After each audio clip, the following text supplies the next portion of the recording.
Rubber bill ഭേദഗതി നിലവിൽ വരുന്നതോടെ വിലയിൽ ഉൾപ്പെടെ ഇടപെടാൻ ആകുമെന്ന് പ്രതീക്ഷിക്കുന്നതായി rubber board chairman N Hari. സംസ്ഥാന സർക്കാരുമായി കൂടിയാലോചന നടത്തി റബ്ബർ മേഖലയുടെ പുനരുദ്ധാരണത്തിന് ശ്രമം നടത്തും.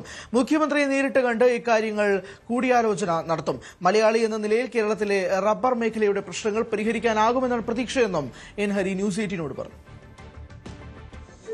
മലയാളികളെ സംബന്ധിച്ച് റബ്ബർ ബോർഡിന് ഒരു മലയാളി ചെയർമാൻ ചുമതല ഏറ്റെടുത്തിരിക്കുകയാണ് എൻ ഹരി. വലിയ പ്രതീക്ഷ സ്വാഭാവികമായിട്ടും മലയാളികളെ സംബന്ധിച്ച് ഉണ്ടാകും.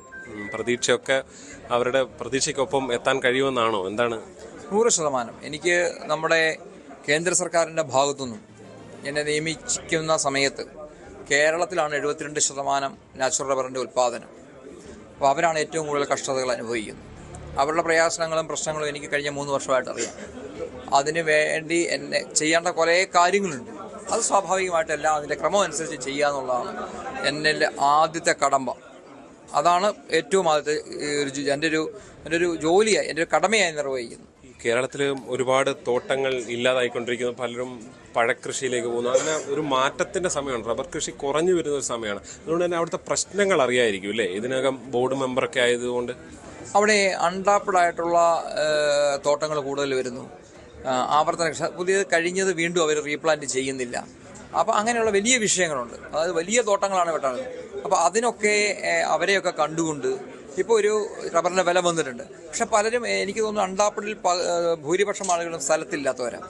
അപ്പോൾ അത് ബോർഡ് RPIസുമായിട്ട് ചേർന്നുകൊണ്ട് പ്രത്യേക അവരിൽ പ്രത്യേക അവരുടെ ഒരു നോട്ടത്തിൽ, റബ്ബർ ബോർഡിൻ്റെ നോട്ടത്തിൽ തന്നെ നമുക്ക് മുന്നോട്ട് പോകണം എന്നുള്ളതാണ് ആഗ്രഹിക്കുന്നത്. അവരെ എല്ലാം ഉൾപ്പെടുത്തിക്കൊണ്ട് ഓൺലൈൻ ആവർത്തന കൃഷിക്ക് കേരള സർക്കാരുമായി ചേർന്നുകൊണ്ട് എന്തൊക്കെ ചെയ്യാൻ സാധിക്കുന്നതിനെ കുറിച്ച് നമ്മൾ ആലോചിക്കുന്നുണ്ട്. അതുകൂടെ ചെയ്തുകൊണ്ടായിരിക്കും ബാക്കി കാര്യങ്ങൾ ആലോചിക്കും.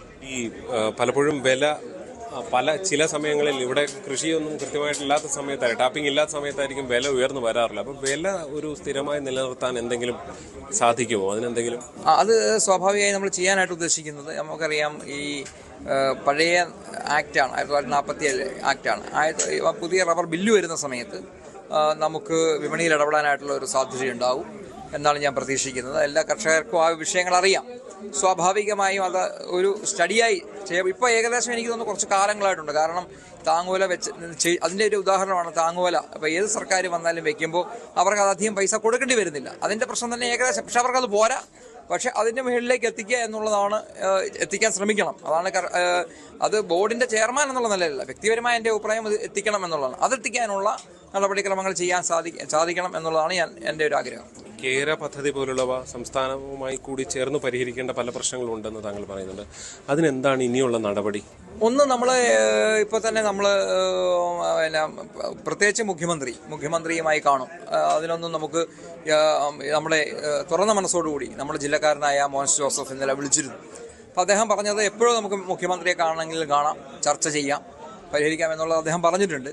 അപ്പോൾ അത്തരത്തിൽ സർക്കാരുമായി ചേർന്നുകൊണ്ട് അവരുടെ പദ്ധതികളുമായി എന്തൊക്കെയാണോ നമുക്ക് റബ്ബർ കർഷകർക്ക് വില കിട്ടണം. അതിൻ്റെ കേരള സർക്കാരും കേന്ദ്ര സർക്കാരും ഒന്നുമില്ല, എല്ലാവരുടെ ഒന്നിച്ചു നിന്നുകൊണ്ട് അതിന് വില കൂട്ടണം എന്നുള്ളതാണ് എൻ്റെ അഭിപ്രായം.